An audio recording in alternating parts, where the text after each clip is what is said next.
Women's History Month, and you can see all the usual celebrations to mark International Women's Day on March 8th. But marching on has been very challenging, and across the world, body blows are being dealt to this quest for equal rights and gender parity. Look at Afghanistan, Iran, in America, in the United States of America, almost 21 states have either prohibited or put severe restrictions on the right to abortion. Look at war zones like Ukraine and more recently Gaza. Women are at the forefront, bearing the brunt of the death and destruction that's been wreaked there. Closer home, we've had one really massive development, and that is the constitutional amendment passed last year, which will eventually make possible 33% reservation for women in the Lok Sabha and in the state assemblies. But in everyday life, on an everyday basis, women continue to be the target of violence and patriarchal mindsets. The Gender Gap report released by the World Economic Forum last year puts India at 127 on the global index where this gender gap is concerned. To talk about all of this, especially through the lens of what's happening in corporate India, I'm going to talk to my friend, former colleague, journalist, anchor, and most importantly, the managing editor of CNBC TV18, which is India's leading business news channel. Please welcome Shereen Bhan. Da-da-da, Shereen, I don't have the drum roll, but that's exactly what I feel, that kind of pride which comes with introducing you. But that last bit, the managing editor, the lady in control of CNBC TV18. Anuradha, I have to say I'm very nervous because I know what a perfectionist you are and such a stickler for quality. So I'm like, I have to be on my best behavior. This has to be my A game. So I actually can't believe that we're having this conversation, but it's so wonderful to have this conversation with you, and I'm looking forward to it. You have a ringside view and a close-up cross-section view of corporate India. And we have seen the past few years how, diversity, equity, inclusion, or this initiative has got a lot of lip service. It has also got quite some investment across board. Do you see that bearing fruit? I mean, there are, of course, companies who do walk the talk, but do you see it bearing fruit in a broad manner across companies, or is it largely the global companies or the top blue chip Indian companies that are doing this and are doing it substantively? What is your sense of what's going on where women's rights and gender equity is concerned in the DEI initiatives? To start with, Anuradha, I think what has been the sort of big revelation for me in the years that we've been tracking this space and looking at gender parity and why it matters and why it should matter to everybody is that this is a universal problem. This is not an India-centric or an India-specific challenge. It cuts across economies, it cuts across companies, big and small. The bigger companies have the wherewithal, have the capital, and have the acumen perhaps to bridge this gap in a significantly swifter time period. But I think it cuts across geographies, it cuts across companies. And what the data does tell us that while there has been some progress made, there is a long distance to go. There's lots of statistics out there, but let me just bring to notice the World Bank report, which was in fact just put out a couple of days ago, I think on the 4th of March, in fact, which says that actually the gender gap has widened. And Yes. What it highlights is the execution challenge or the execution gap. So even if there are policies in place, even if there are laws in place across different countries, across corporate boardrooms, but the execution gap is a challenge. And so you're not actually seeing those mandates being fulfilled or those mandates being delivered on, even though there is an obligation to do so. And that's a story across countries. What are the challenges there in the Indian context, Shereen? Because I know that you've been, there are a lot of initiatives that you've also undertaken in terms of programming to study what's going on here. I think the challenges again are universal. Women's safety and childcare. These continue to be the two big challenges highlighted again by the World Bank report as well. That hold women back. And through the campaign that you talked about, Future Female Forward, where we have sort of put the spotlight on creating a playbook of what is working, what are companies actually doing to bring in more women, but more importantly, to ensure that there isn't attrition during that marriage maternity period.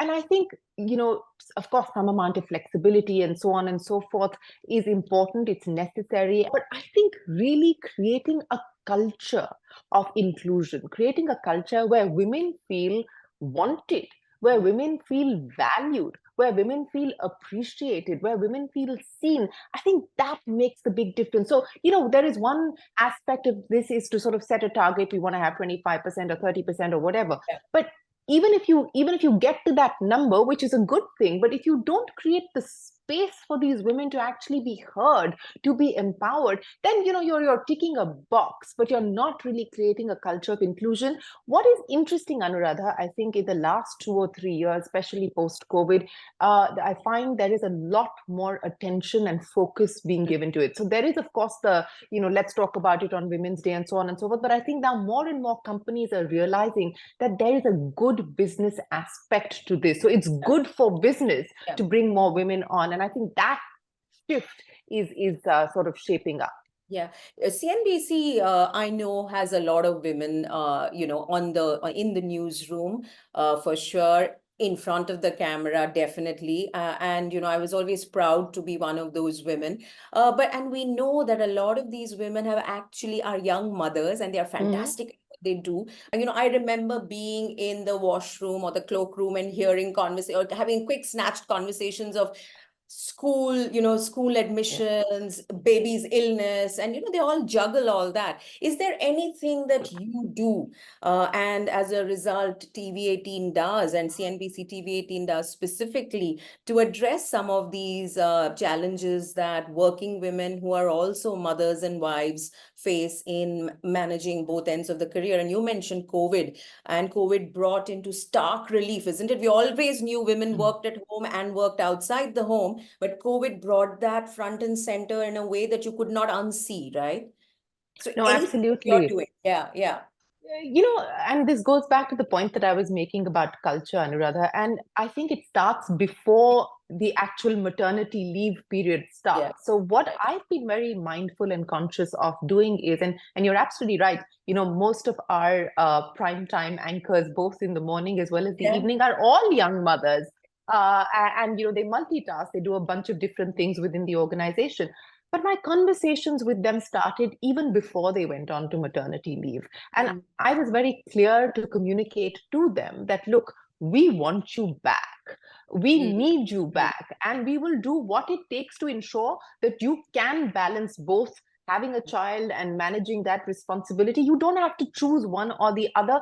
Let us try and do what we can do best as an organization. Of course, there are limitations, but that messaging and that communicating that transparently, that it wasn't just for one individual that we were doing this. It wasn't a carve out for any one specific person, but we were doing this to carve in the large majority of women, to tell them that, look, this is a place that will do what it can to ensure that you don't have to make an active choice between maternity And or work. and it's good for business, right? Also, because Absolutely.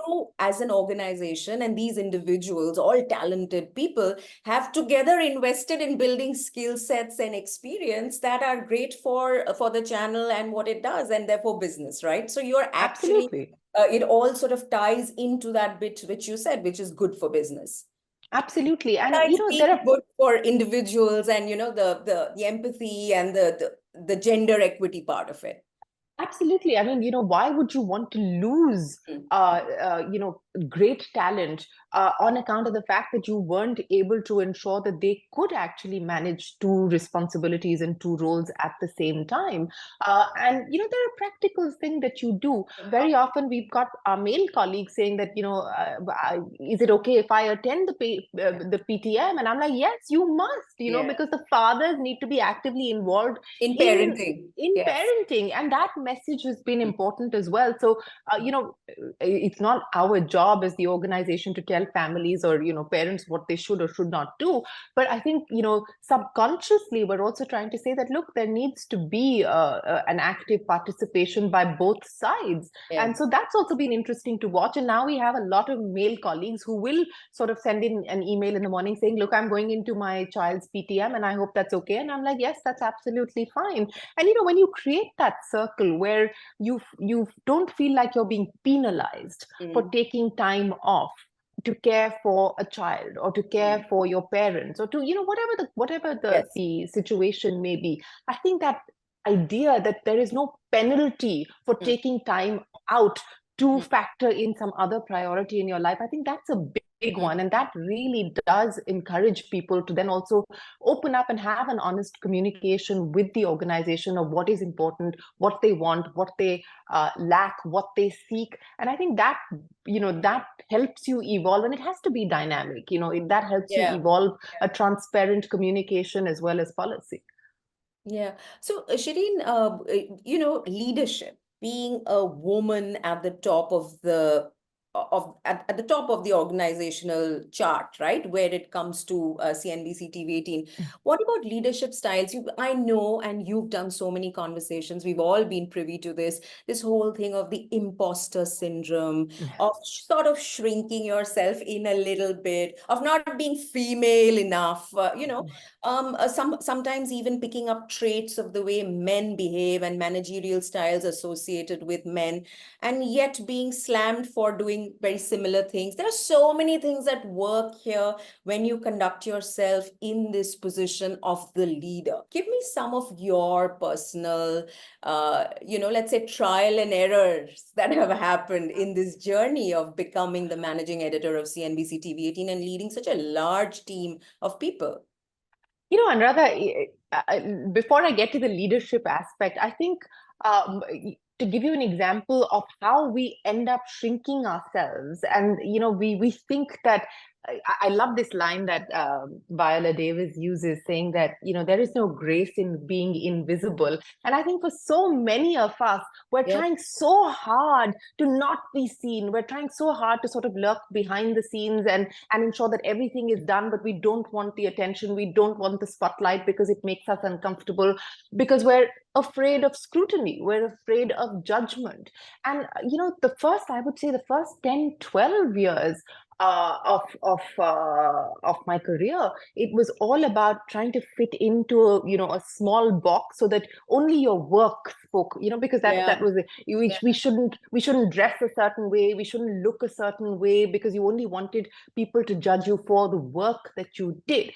And I realized, not too far back actually, that it doesn't matter. What I choose to wear or not wear will not make me less vulnerable to judgment or scrutiny. So so today I'm just a lot more comfortable in my own skin, and this is not something, it's not a switch that you can turn on and off at will. It comes with experience, it comes with finding that confidence in yourself. So so that's I think, whether it's imposter syndrome or this shrinking business, but it's real, and I think all of us go through it in some form of fashion during the course of our lives. I can see that the jackets, almost straight jackets, and the black trousers, and because we were trying to dress like the men, right? that is, I remember in the early days of storyboard, I used to wear jackets, and then over a period of time, I just gave them up, and I had a great time wearing lots of designer clothes. I still love, textures, fabrics, and all of that. I must say, I approve of your sartorial. Thank you. Yeah, you're just killing it now. It's just fabulous to see the colors, to see the styles, and just the enjoyment of all that's available to a woman to express yourself however you wish to. But Shireen, tell me, is there anything that threw you, or any situation that you've been in which has made you realize that it's still rare to have this kind of opportunity, responsibility, power? Do things happen? Because you keep hearing women still talking about toilets not being there, independent directors, women in female independent directors are mandated. So there's a small pool and a lot of companies Yeah. looking to fill that role. And that I've heard stories of women who say that, that little time before the board meeting, all the guys are huddled together and they're backslapping and they may have gone golfing or something Yeah. on those lines. And you don't have anything to really add to that conversation. And you're sort of waiting for the work to get started. Mm. So, is there anything that you felt or experienced or that you've noticed that you could share? A couple of things, Anuradha. To start with, I have to say that, people like you and me have to acknowledge our privilege, right? I mean, Yeah, yes, things have been, yeah, things have had their moments, yeah. where there have been challenges and so on and so forth. But look, we come from ecosystems that have been supportive of our choices, whether it's our parents or our friends or extended family or whatever the case is. I mean, we haven't had to deal with having to tell our parents or battle against them to say, this is what we want to do. So I think we must acknowledge the fact that it's very different. And I see this, especially through conversations that I've had with women who are perhaps not in mainstream media, perhaps in the regional channels, etc. It is a different experience Mm. for them. So I think, I'm very mindful of not reflecting my journey to be the sort of norm as Sure. far as the industry is concerned. But I think, this is the boys club. Does it exist? Is it alive and kicking? Absolutely. I think it's thriving. So it does continue to exist. And you have to acknowledge that, and you have to sort of make your way around it. Mm. And I think, again, it comes with experience and it comes with confidence to say, my voice matters, or my opinion should matter, and hopefully, it's taken seriously. But the space is available to women at large, and I'm not speaking about myself specifically, but the conversations that I have with women across different sectors, etc. It continues to be hard, but again, that's why leadership, I think, matters, Anuradha, because I was talking to a CEO of one of the consulting companies, and he brought up this issue about this post-work networking, where the guys go out and hang out, and the And women would yeah, have no, to go back home. And he said, we just changed it to say, instead of doing this post work at 8 p.m., let's do this at 6 p.m. So it gives the women an opportunity to be a part of this, because that kind of camaraderie, that kind of sort of, it it exists. And I think, to at least give the opportunity or the option to women to also partake in that. I think we need to be conscious and mindful of the sort of behaviors that limit the participation of women, not just in the workforce, but in things that the surround sound around the workplace as well. it's interesting. This conversation cues, Sheryl Sandberg, one of the most powerful women to come out of Silicon Valley and, in the tech industry. Her book, Lean In, Yeah. almost, actually more than about 15 years ago, created created quite a buzz. A lot. It spoke to a lot of women's, inherited behavior, unconscious, subconscious behavior, Yeah. and yet it did not address enough this organizational and institutional changes that were also required, right? Yeah.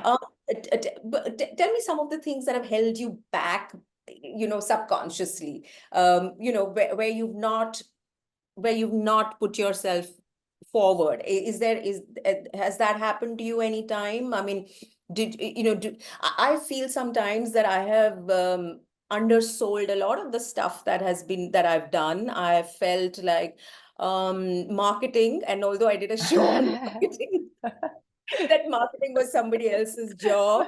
I um think, I don't think it comes easy to women. I don't think it comes naturally to women to sell ourselves, to market ourselves. I don't think in the course of the last 24 years of doing this, I've actively written an email saying, mm, oh, mm, this, I did this, or this happened, or whatever. mm, And I think that texture and the nuance is very different. I think I mean, I don't think I ever write emails if we've achieved a milestone or if we've, clocked something that's been significant or important. I will always address it as we. I will always say, the team that worked to put this together and so on and so forth. And I think that comes a little bit more naturally to me. I cannot, for instance, or don't see myself as being the center of the universe in any form or fashion. But I also think that we need to get better at this. I think that we need to be able to articulate what we do, the value that we bring to an organization, to a team, to a project, etc. And I think there are ways of being able to do that. So I think just being able to own, and there's absolutely nothing wrong. We don't need to feel apologetic about the fact that we have contributed or we add value. I think to own that is something that we need to start sort of rewiring our own brains to be able to do that. And I think things like for instance, I never ever had a conversation around compensation, around my own compensation. So, I have fought for other people. I have fought for, increments for team members and so on. I have never had a conversation around my own compensation. And it brings me back to this idea of... Why is that? What do you think holds you back? Why is that? I find it uncomfortable. I find it like, that whole notion that the organization should know what my value or my worth is, and so they'll be fair to me.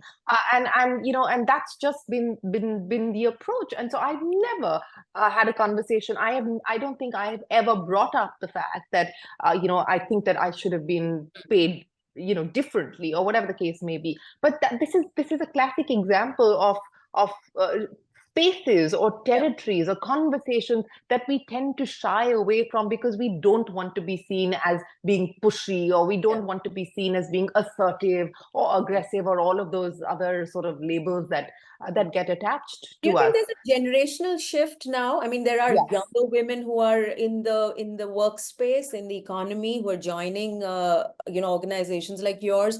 Do you see the women who are in their mid-20s very different on some of these parameters, or do you think there are still some commonalities that continue if you're a woman in the workplace?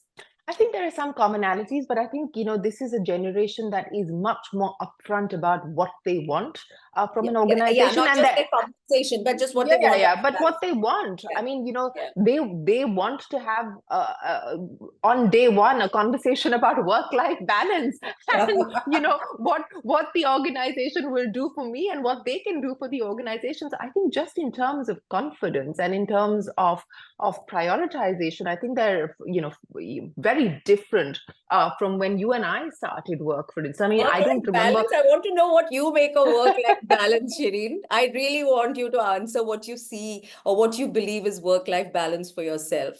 I don't know. I don't have a simple answer. No, you want to tell people what time you start, what time your edit meeting starts, your first edit meeting. As I keep saying, I don't have an out time, but my in time is always sort of 5:30, 6 in the morning. That's when I start looking at what's happened overnight and what we put out in the morning and what the headlines look like and so on and so forth. And I could finish my day at 12, 12:30, 1. It's never really before that. So again, this, how much should you work 70 hours? Can you work 70 hours? To my mind, that's a meaningless debate. I have never operated from this mentality of, I've logged in 12 hours or I've logged in 14 hours. And I'm not expecting other people in my team to do what I do. No, I don't. I don't. Privileges. You have the choice to work 70 hours or more. Exactly. And I don't expect my team to do what I do, because also I'm in a different position. I have a larger responsibility of looking at the channel as opposed to looking at an individual beat and so on and so forth. But I have to say that I'm a firm believer of people taking ownership of their responsibilities, of standing up and saying, I'll get this done now, whether you do it in 5 hours or 7 hours or whatever. And the news business requires you to deliver at a certain pace and within a certain momentum.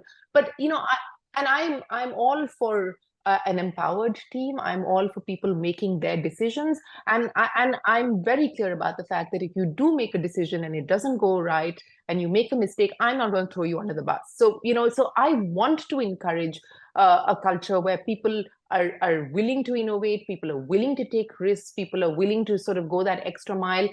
And also, we I think we're probably one of the few organizations, at least in the media space, that give an opportunity for people to explore different facets of Mm, their skills.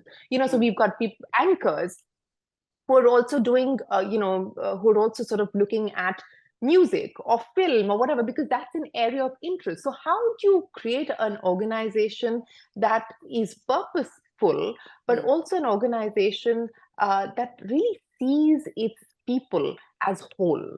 Mm. Not as sort of parts of what they do, not parts of the function, but also as living beings. And how can you actually create a culture where you learn, you listen and you learn together? And I think it works for both the organization as So, well as the people involved. so I'm going to put you on the spot because I know that you've interacted several times directly with Narayana Murthy and you hold him in high esteem.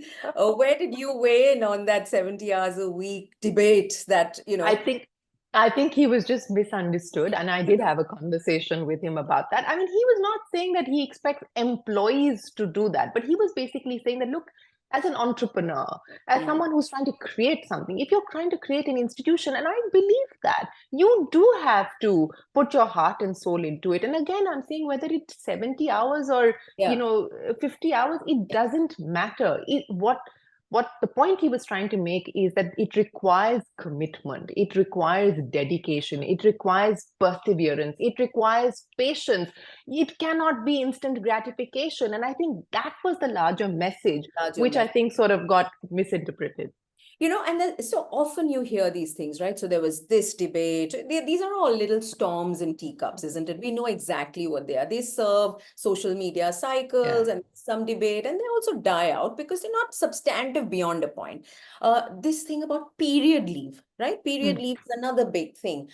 Is that something, again, is that something you really think is worth looking at as policy? Or, it does not really matter because and as someone who's had in the past debilitating period pain in work days and but I belong to an organization where I could go and scrunch up in a corner and sleep through the day or go home and it would just not bother Mm. anybody, like you said, as long as the work got done. Okay, but I also understand that we come from organizations that were very, very flexible. We were part of startup teams, Yeah. and that we had we created a lot of things, and so we created the culture in the organization as well. Yeah.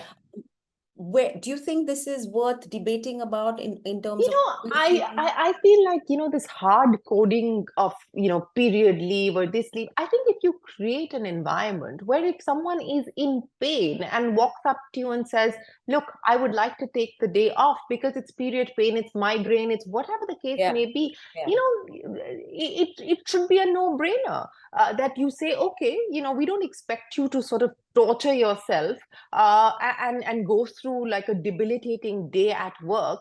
Please take the day off. And I think we do that. I've had, on a daily basis, I have people saying, whether it's period pain or migraine or, just not feeling up to it today because I didn't sleep well at night. On a daily basis, I deal with this stuff. And I'm like, okay, I mean, you have to sort of factor in who your backups will be and so on and so forth. But then that's the job of an organization. An organization has to be agile. An organization has to be nimble. An organization has to factor in redundancies and so on and so forth. But again, it's not rocket science. I think this, and I extra don't days know for whether, period leave are not something that you feel is I a don't believe we need to. substantive I don't believe we discussion need to to help hard women in the code it. workplace. I don't believe we need to hard code it. I think that we need to acknowledge the fact that it's a problem. I mean, I was it was wonderful to have a conversation with a male CEO who was talking about how they're putting in a sensitization program around menopause,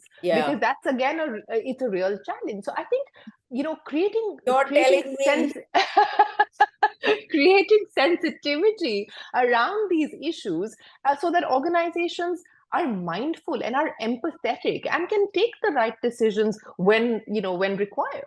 Let's talk about sexual harassment at the workplace and, lechy, awful bosses. We've met many, we've seen some, we've heard of a lot more.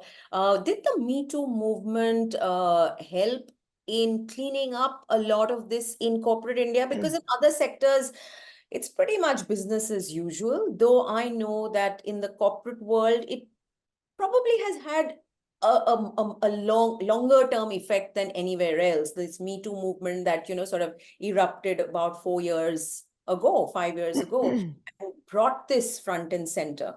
Yes and no. So again, I just want to go back to the World Bank report because that was again something that I was looking at. And since I am, part of the POSH committee at Network CVT. 18, Yeah, yeah. yeah, So of the 151 economies that have laws that prohibit sexual harassment in the workplace, the compliance is again that execution gap yeah, continues to be a challenge. But I think what the Me Too movement did do yeah. was to call out unacceptable behavior, was to Mm, again create a conversation yeah, around an issue that requires organizations to take action, to confront this as an issue. It's not, to I think for the first time it was mainstreamed in this sort of big way, yeah. which I think was helpful. That you didn't feel that what you experienced or what a friend or a colleague may have experienced was something that you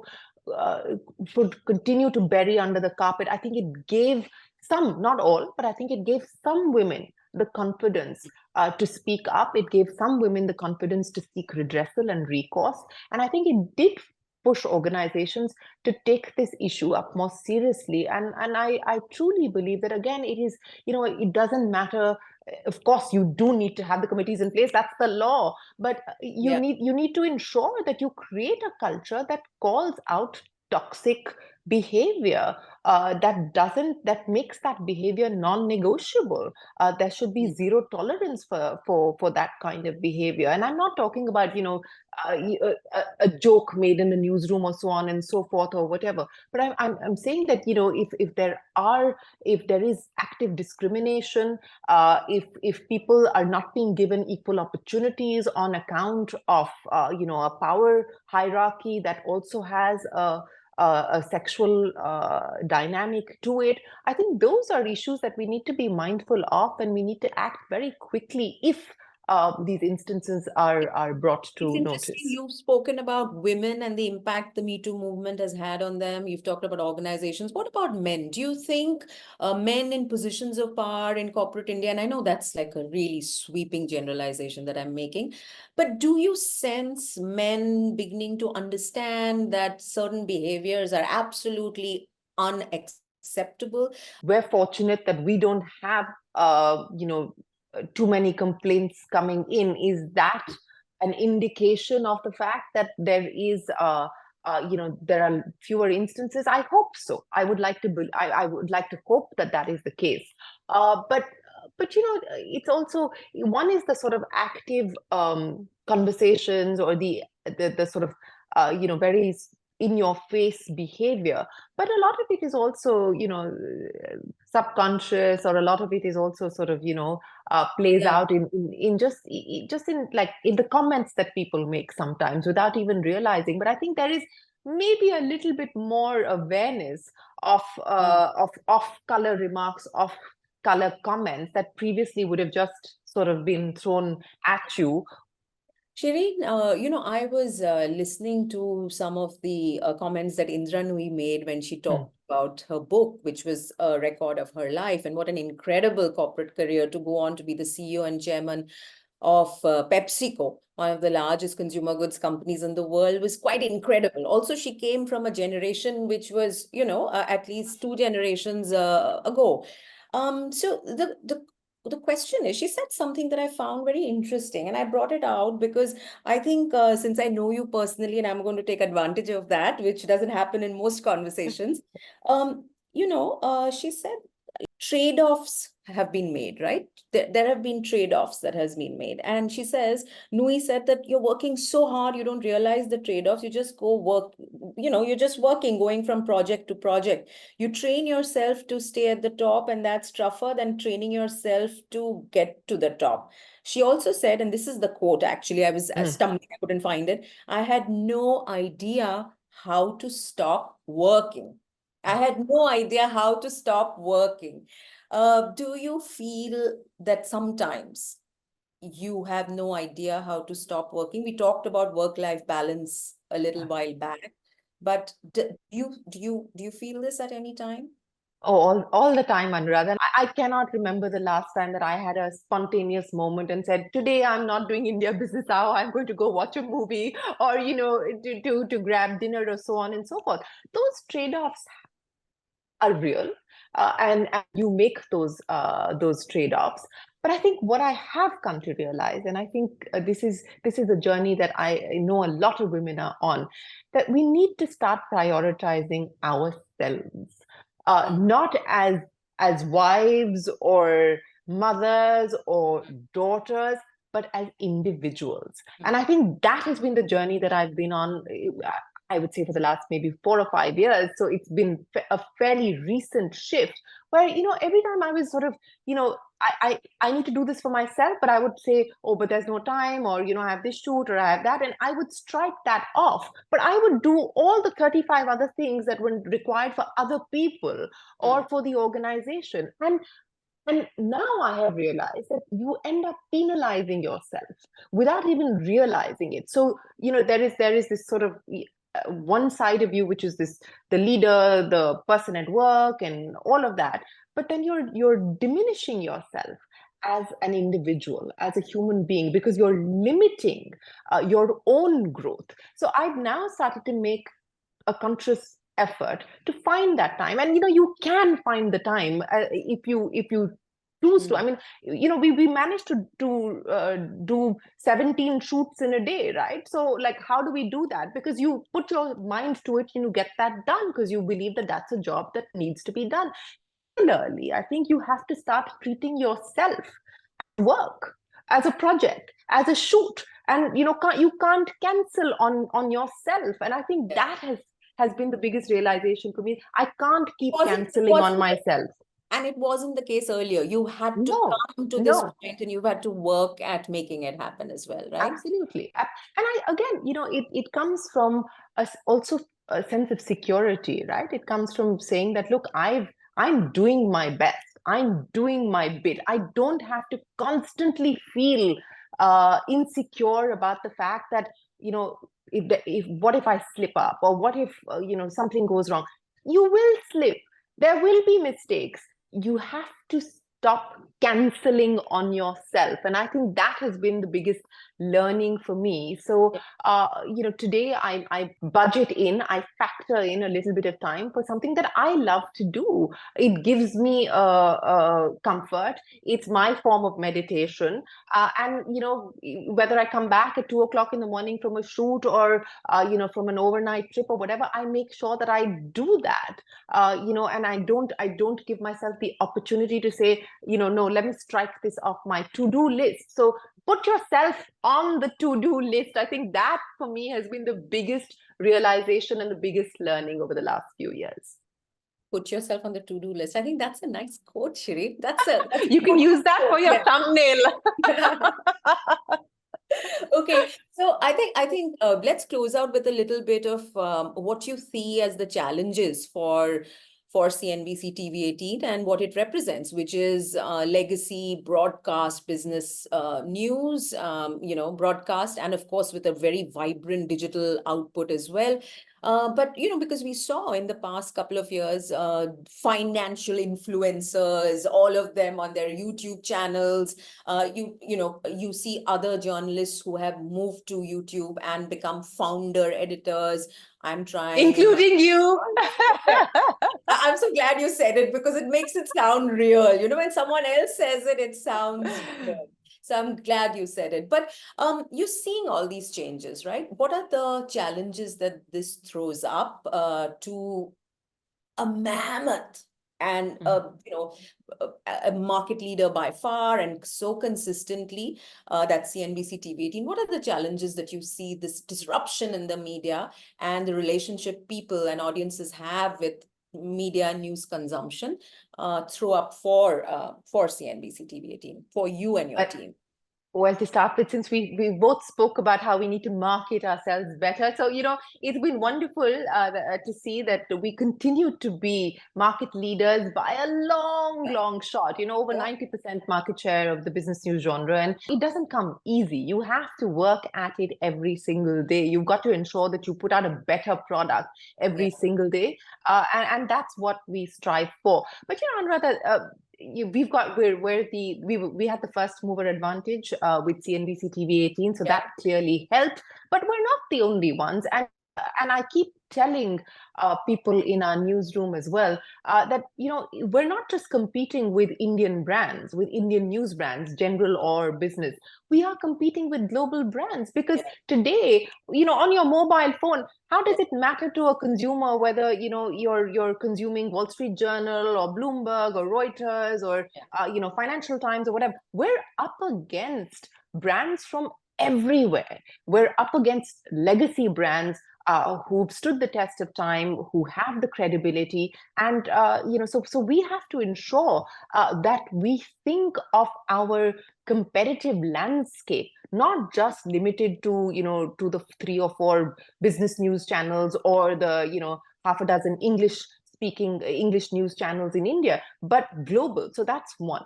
Second, we have legacy. We need to own that legacy, but at the same time, and here's something that the global CEO of IKEA told me, which really resonates with me, because I think exactly like that.